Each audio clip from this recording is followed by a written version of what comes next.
solar UFO បងប្អូនណា solar បកគោនេះចឹងបងប្អូនទិញតែដែកមួយដើមនេះមកទិញអា solar នេះមួយទៅហើយបានឲ្យតម្លៃវាពីមុន35ថ្ងៃនេះលក់ជូនបងប្អូន32ណា32បងប្អូនយកពីព្រីដឹកនេះម៉ូតរបស់វាខ្ញុំចូលស្តុកថ្មីអីយោយ៉ាស្តុកនេះម៉ូតរបស់វាខ្ញុំចូល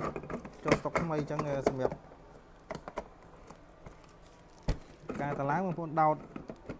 ទៅចាប់អានេះចូលមួយមកពេលនេះតម្លៃ32លក់ជូនបងប្អូនថ្ងៃនេះមកក្រក់32អញ្ចឹងភ្លឺល្អណាអូខេ LED ភ្លឺល្អអញ្ចឹងសម្រាប់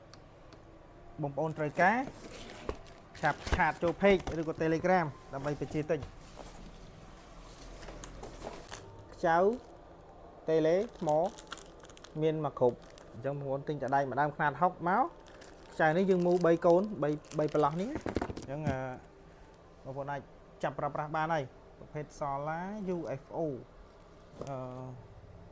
ទាំងវាខ្មៅអញ្ចឹងណាគួរសំប្រើបងប្អូនណាភ្លឺល្អប្រភេទនោះភ្លឺល្អមែនតើធ្វើមករៀងច្បាស់ប្រើ sensor ក៏បានអត់ sensor ក៏បានដែរម៉ូតនេះមានពីរ option sensor ក៏បានអត់ sensor ក៏បានអូនឆ្លាញ់នៃការប្រើមួយណាអាចប្រើមួយហ្នឹងហើយប្រភេទ solar ធំមានទៀតណា OLK អានេះ OLK 2.0B អាធំអញ្ចឹងស្តុករបស់យើងនៅមានហើយ promotion ថែមជើងបន្តថែមទៀតណាព្រោះកាលមុនអស់ហើយឥឡូវមានវិញអញ្ចឹងបន្តថែមអានេះជូនបងប្អូនថែមជើងព្រោះអា blue កាបោហ្នឹងអត់មានជើងអំពូលអត់មានជើងផ្ទាំងទេអញ្ចឹងយើងរៀបចំធ្វើម៉េចឲ្យបងប្អូនងាយស្រួលយកទៅតឡាងយកទៅប្រើប្រាស់មានថែមជើងដូចមុនតរ៉ែហើយសំខាន់ណា UFO ណា promotion 32ជូនបងប្អូនយកទៅប្រើចំនួនថ្មី UFO នេះ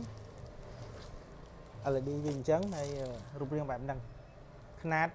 ទំហំ55-56 សង់ទីម៉ែត្រទំហំមុខកាត់កលឹងជុំវិញណាហើយបងប្អូនងាយស្រួលក្នុងការកឡើងយ៉ាងម៉េចទិញតដែងមួយដើមមកដាក់ចូលក្នុងនេះຂະຫນាត60ភ្លឺកលឹងជុំវិញបានជុំវិញ10ម៉ែត្រកលឹងជុំវិញអញ្ចឹងងាយស្រួលតឡើងងាយស្រួលប្រើប្រាស់ហើយពេញនិយម UFO នេះ